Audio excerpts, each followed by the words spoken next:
Nobody wins when the family feels. Detective Belknap, good morning, sir. Good morning, sir. Sir, if you would please approach the witness stand. Once you get there, before you sit down, if you would turn and face Sergeant Ingram and be sworn as a witness. That was the shortest intro clip I did this year, or probably ever on my platform. 17 seconds. In case you guys missed it, family, tell me what you see wrong in this 17-second clip. Detective Belknap, good morning, sir. Good morning, sir. Sir, if you would please approach the witness stand. Once you get there, before you sit down, if you would turn and face Sergeant Ingram and be sworn as a witness.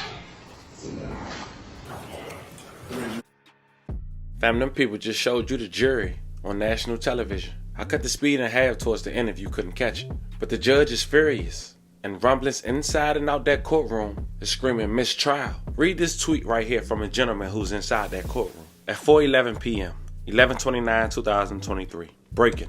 Judge Glanville appeared very angry and called all attorneys back in chambers, working to get more information. But murmurs about a mistrial stand by. Hashtag Young Thug, hashtag YSL. Fam, this is going to be the shortest recap we did on this trial thus far. We're going to get you out of here about 15 minutes. Honestly, this is the most important detail and fact about day 3 of this trial. So before we go over this one, remember, I don't give you no angle. I just give you the story. So with that being said, make sure you like, comment, and subscribe. We'll jump right to it. On day 3, the state had decided to call upon the stand who was a witness into this case was a lead detective who was a quote-unquote expert gang detective for Atlanta Police Department. But the key takeaway was what the camera had captured to the left of the screen as he approached the stand. Their training and experience possess knowledge in a particular field that is not common knowledge or known to the average citizen. The law permits expert witnesses to give their opinions based upon that training and experience. You are not required to accept the testimony of any witness, expert or otherwise. Testimony of an expert, like that of all witnesses, is to be given only such weight and credit as you think is properly entitled to receive. You, the jury, must determine the credibility of the witnesses. In deciding this, you may consider all the facts and circumstances of the case, including the witness's manner of testifying, their intelligence, their means and opportunity of knowing the facts about which they testify, the nature of the facts about which they testify, the probability and improbability of their testimony, their interest or lack of interest in the outcome of the case, and their personal credibility as you observe it.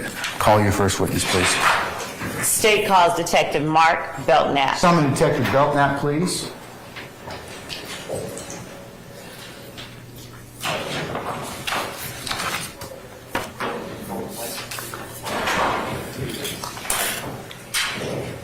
Detective Belknap, good morning, sir. Good morning, sir. Sir, if you would please approach the witness stand. Once you get there, before you sit down, if you would turn and face Sergeant Ingram and be sworn as a witness.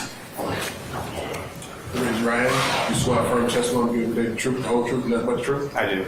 Steve. State, spell your first and last name for the court. Now into the mic from the close. My name is Mark Belknap, M-A-R-K-B-E-L-K-N-A-P.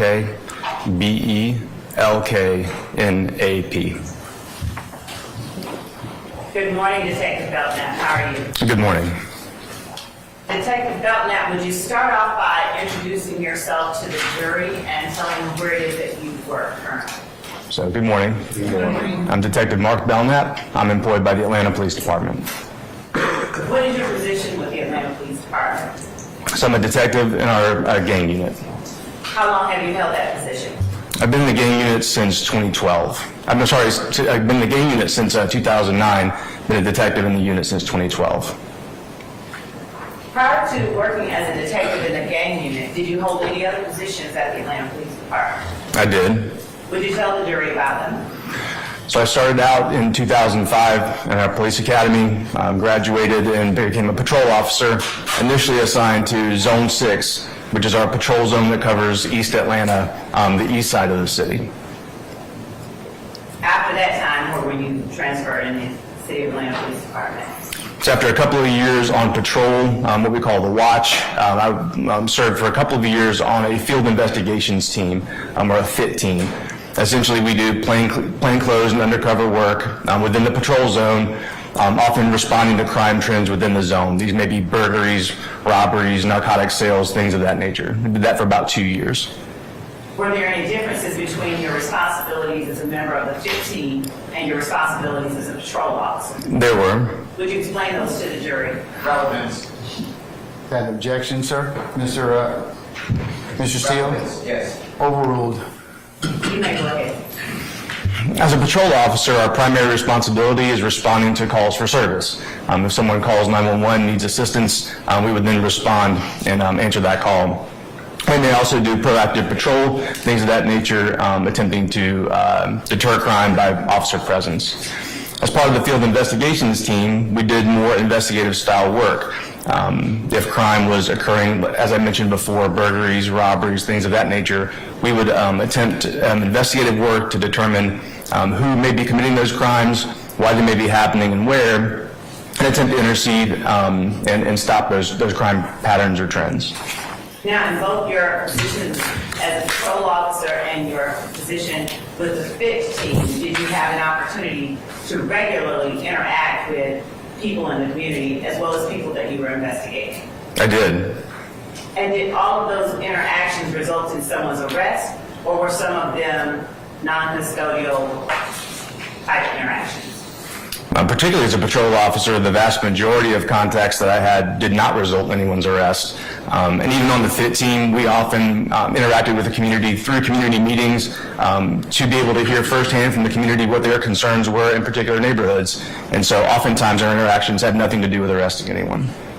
After you worked on the FIT team, what other positions within the Atlanta Police Department did you hold? So as I mentioned earlier, in 2009, I was transferred to our gang unit, initially as an officer in that unit. I worked as a patrol officer assigned to the gang unit for several years and then was promoted in August of 2012 to detective and have remained in the gang unit since that time. Let's talk a little bit about the gang unit and your qualifications for being an investigator within the gang unit.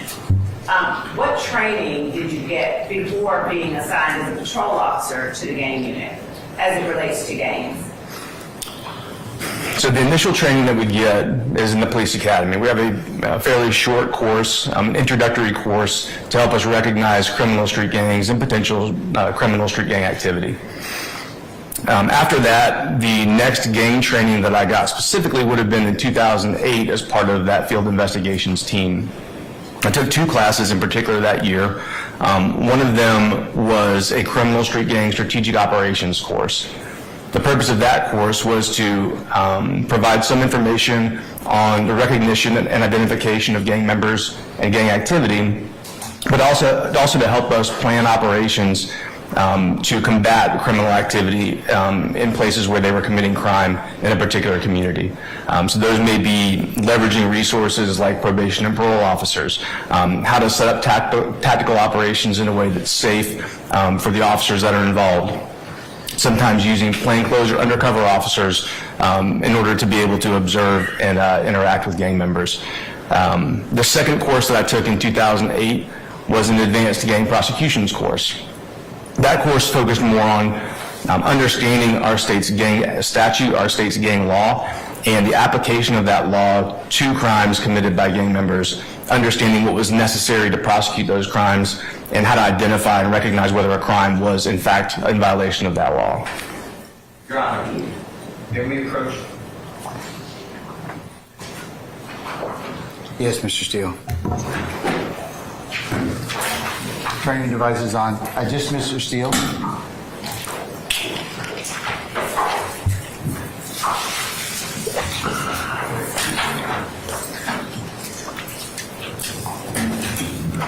And turn your devices down, please.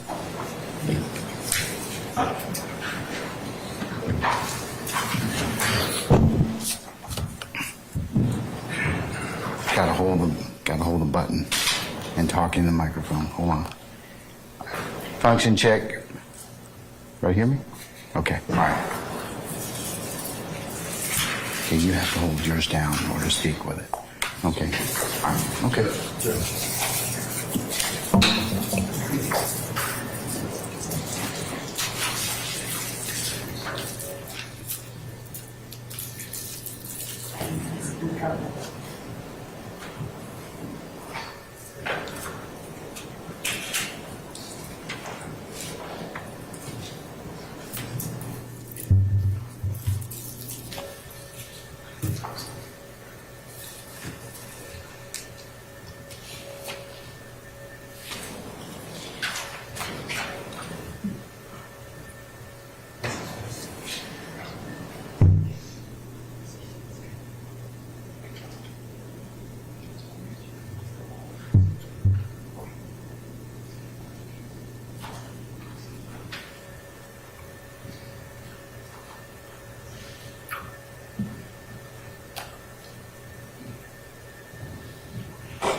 Your Honor, will the court give its ruling?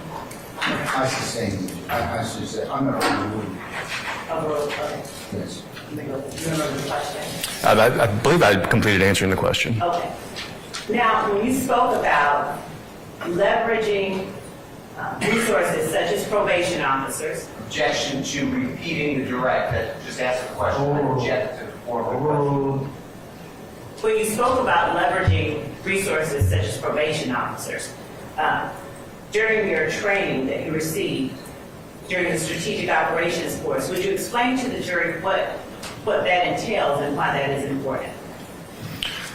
Sure. So dealing with criminal street gangs, inevitably at some point, some will be arrested, and at some point they may be placed on probation as part of their sentence. And as part of their probation, oftentimes there are specific criteria, specific rules that they must follow as part of their probation, including things like not congregating or associating with other gang members, not participating in criminal activity, things of that nature. In order to address gang activity, it's often helpful to work with probation officers to help report those things that we may observe that may be violations of their probation, in order to keep them on track with probation, or to the extent that they may not be willing to follow probation, open up the door for potential violation of their probation. Prior to working with the Atlanta Police Department, had you any training or any education as it relates to gang activity or criminal street gangs? I had some. Would you explain that to the jury? So I have a degree in sociology from Emory University. I graduated a long time ago. I guess I'll put it on the record in 2001. During my study of sociology at Emory, I had the opportunity to take a class on juvenile delinquency, and it was taught by Dr. Robert Agnew, who's one of the country's foremost experts on juvenile delinquency.